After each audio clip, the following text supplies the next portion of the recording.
Louis Creed, who had lost his father at 3 and who had never known a grandfather, never expected to find a father as he entered his middle age. But that was exactly what happened. Although he called this man a friend, as a grown man must do when he finds a man who should have been his father relatively late in life, he met this man on the evening he and his wife and his 2 children moved into the big white frame house in Ludlow. Winston Churchill moved in with them. Church was his daughter Celia's cat.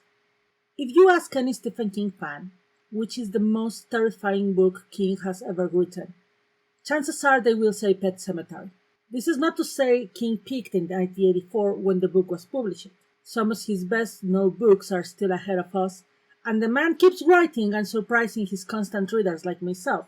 In fact, in the time I read this script, I am pretty sure he has written at least 2 more books. But there was a special kind of darkness in Pet Sematary that the master has never touched on again. To be completely honest with you, I don't know if he wants to, or if I, as a reader, would like him to. As a matter of fact, I don't know many people who have read the book more than once.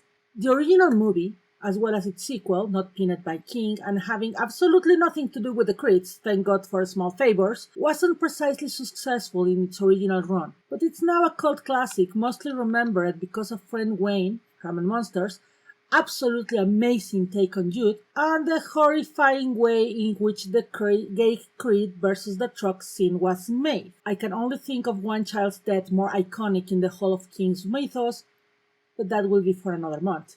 Well, another video. Later on that. The more recent remake, with John Lithgow, ironically, Winston Churchill in The Crown, as Jude, received some criticism for the bold choice of not killing gays, but it was also mildly successful. So now we're going to have a prequel, and the least we say about that, the best. Hey, that was not a good mail. That was not a good interruption. But movies get rewatches. But the book, not so much.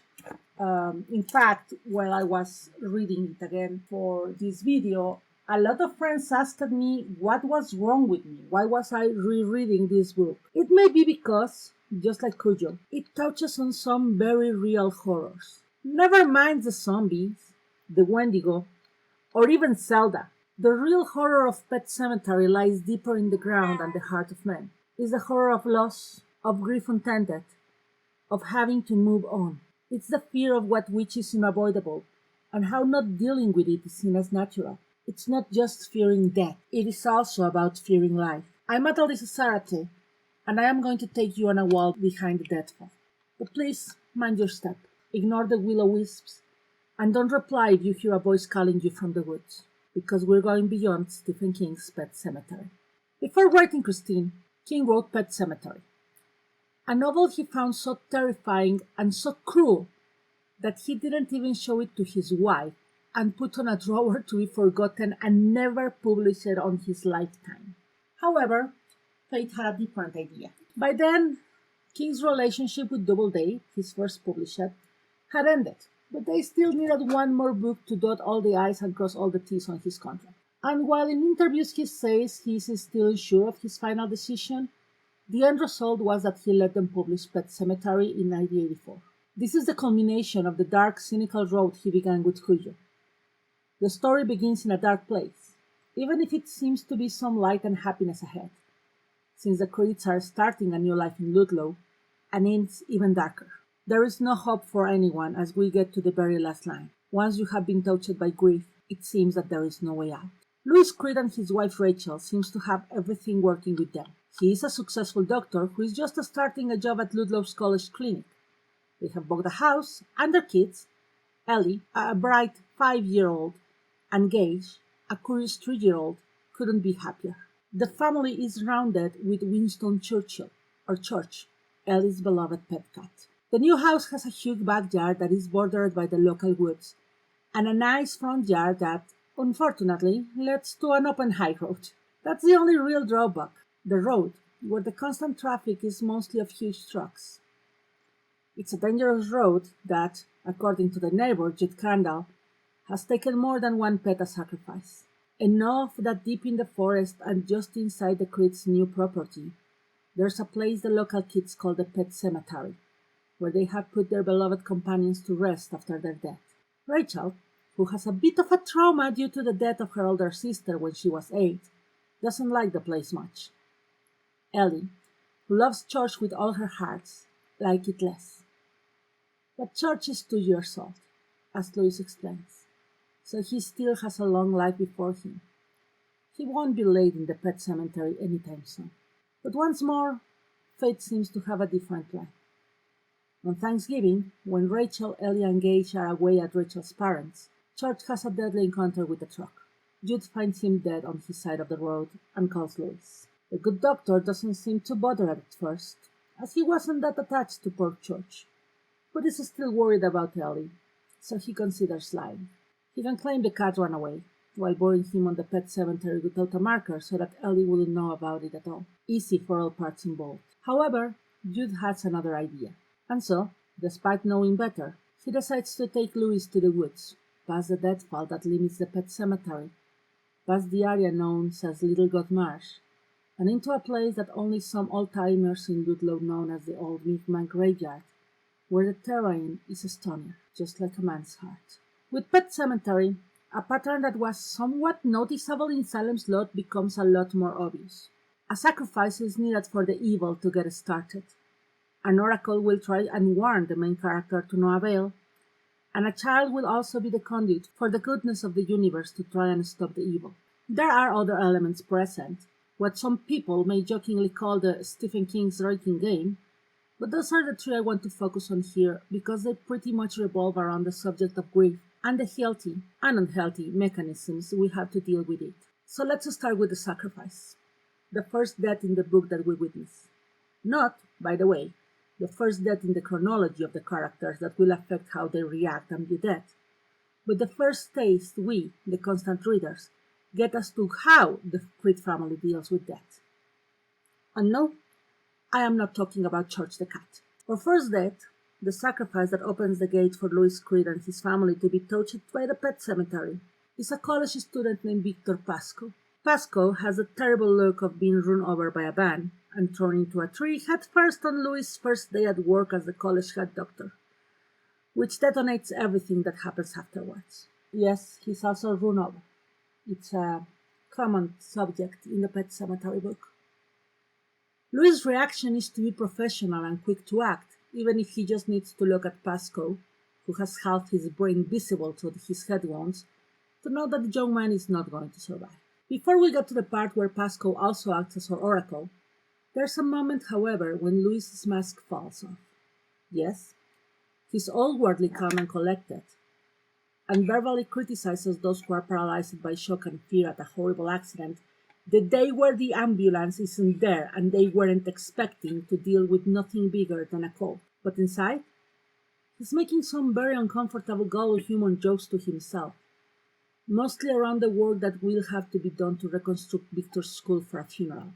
This tells us 2 things. That Louis is very judgmental on how other people react to shock, and that he is very concerned on how he appears to those around him.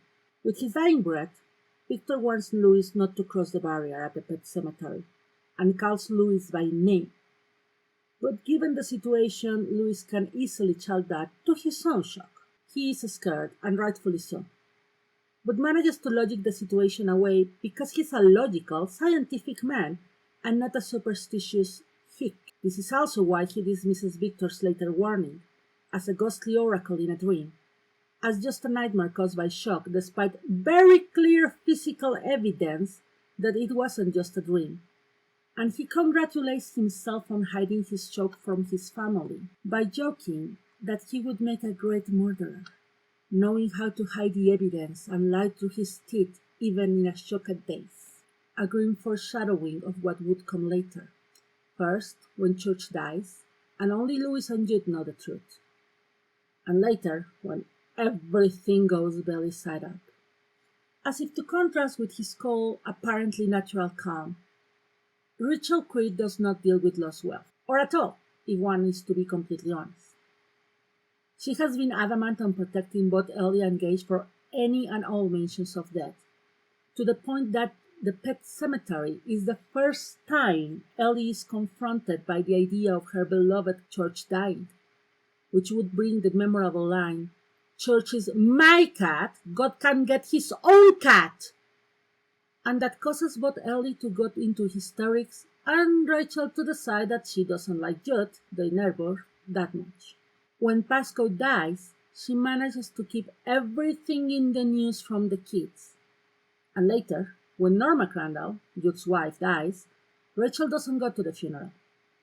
Of course, Rachel never finds out Judd died, so we don't know what her reaction would have been to that. But later, when Gay has his own unfortunate encounter with an Orinoco truck, she simply shuts down. It takes a lot of Valium and the caring watch of Judd and Steve Matterson's, Louis' co-worker, for her to be able to attend the afternoon portion of her own son's funeral and burying. At first, Louis scoffs at that, especially when Rachel yells to him that, as a doctor, he should know that death is nothing natural. He knows that Rachel's phobia of death comes from a childhood trauma and knows some of the details, but for him, it's just something that Rachel never wanted to face. He even sort of resents that as, again, until Gay's death, he sees that one more thing that Rachel's parents used to get her away from him. Louis' relationship with Rachel's parents and their general attitude towards him is yet another King's staple that we will discuss later on a different video. Needless to say, they aren't loving in-laws. It isn't until Norma dies when we find out the truth, and that is a doozy. Rachel had an older sister, Zelda, who died from spinal meningitis. That alone would be a horrible thing to remember, but it gets worse. Of course, in the Pet Cemetery, it always gets worse. The day Zelda died, Rachel was home alone with her sister and was the one in charge to feed and keep Zelda comfortable. Rachel was only 8 years old, and the death of her sister, who had probably gone insane by the pain and long illness by then, caused her to have a terrible survivor's guilt. And since in the 80s it wasn't common to send kids to a therapist, she just ate her fear, sadness, and guilt until the day before her kind neighbor's funeral. Louis, in the role of the loving husband, comforts her while inside he's convinced that her parents are monsters and he's such a great, calm person who just let his wife heal from a terrible trauma by listening to her cry for a couple of hours. The fact that Louis is worse dealing with trauma than Rachel is foreshadowed, as I mentioned, by his reaction to the nurses around him during Pasco's incident and later by his own way of rationalizing Church loss and subsequent return. But it really comes to the forefront when Gay dies. Now, I am not going to say that I know how anyone would react to such a tragedy. We have more than enough stories of parents who have been jailed for not reacting right to their child's death. However, within the novel, everyone criticizes Louis for just not being there for Rachel and Ellie. He ignores Ellie's obvious trauma as she walks around with Gay's photo and tries to keep doing the things that he liked. But even worse, he completely blanks on Rachel to the point of not even hugging her before the funeral. Part of it could be blamed on the shock.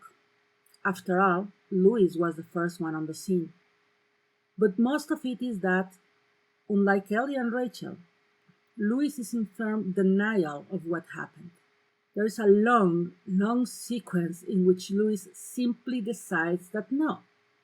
He actually caught Gay on time, and Gay went to grow up and become an Olympic swimmer, and also convert to Christianism for some weird reason. While he does go to the funeral and keeps the motions of a grieving father, inside he is considering how unfair a child's death is, and the steps he'd need to take in order to get Gay to the Minmac burying place, even as Judd warns him against it and tells him the story of the one other person that was buried there. Animals come back mean. Humans come back evil. But Louis just doesn't listen. He is a doctor, you see, and his uncle was an undertaker. He knows better than Judd, who lived in Ludlow all his life. He knows better than Rachel's parents, than Rachel, better than himself. because King writes how Louis doubts what he is going to do. After Jude tells him how a war veteran was buried in the Mingman place, and his father had to kill him due to how diabolic and wrong he came back, Louis considers briefly to stop his plans, but he swiftly changes his mind because he is a doctor, a man of science. One sparrow doesn't make a summer, and he is sure he can diagnose if Gage is just a bit slow after coming back or needs to be put away. And of course, he can kill Gage if needed be, as long as it's not Gage. He just needs the chance. And then he can get his family back and they can all go and live with different names as he works as a doctor in Disney World. By this point, as Louis gets his family out of the house, out of the way, we can tell he's gone a little bit crazy. Rachel is healing a little bit, and Ellie is on her way to accept that she can keep the memory of Gage alive, but not Gage himself. But Louis doesn't care. Grief makes you insane, and what follows after that is pretty much the result that one would expect. By the end of the novel, only one Creed remains alive. Well, technically two. But Louis's chances aren't very good, and later on King confirmed that he had been killed for his troubles. And it's ironic that Ellie is the survivor, given that the tragedy began because her father and neighbor thought that she wouldn't be able to deal with the fact that her cat had been run over by a truck. As I said at the beginning, Pet Sematary is still considered the most terrifying book King has ever written, for good reason. As I said again, it is a very real description of how badly grief can distort your thinking, even if in real life no one has access to a Minmac burial place that could bring back our loved ones. If you have lost a family member, a pet, or even a friend, you have gone probably through that moment of, if I could just bring them back. Louis is, with all his faults, a very good mirror for that moment in which grief fills us completely. The bargain step of the 5 steps of grief, as they call it. However, this also makes it a very hard book to read. The movies, words and all, are a lot gentler than the book. I'm not kidding.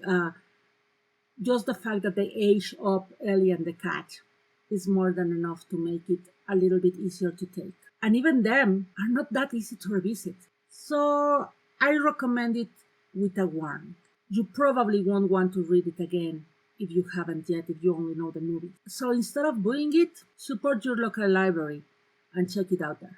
I want to thank my dear patrons, Mitch Hyman, Elaine Hall, and Jess Skeggs, as well as my first supporter, Tanya Pineda. I also want to remind you that if you want to support these and my other projects and get your name mentioned here, you can do so at patreon.com/Adalisa. With a link on the description, as I know my name can be hard to spell. And with just $1 a month, you will always be thanked in my videos, as well as getting access to a ton of art before anyone else. If you can't support me this way, I also accept likes, subscriptions to the channel, comments so that the algorithm catches engagement, and of course, you sharing the links.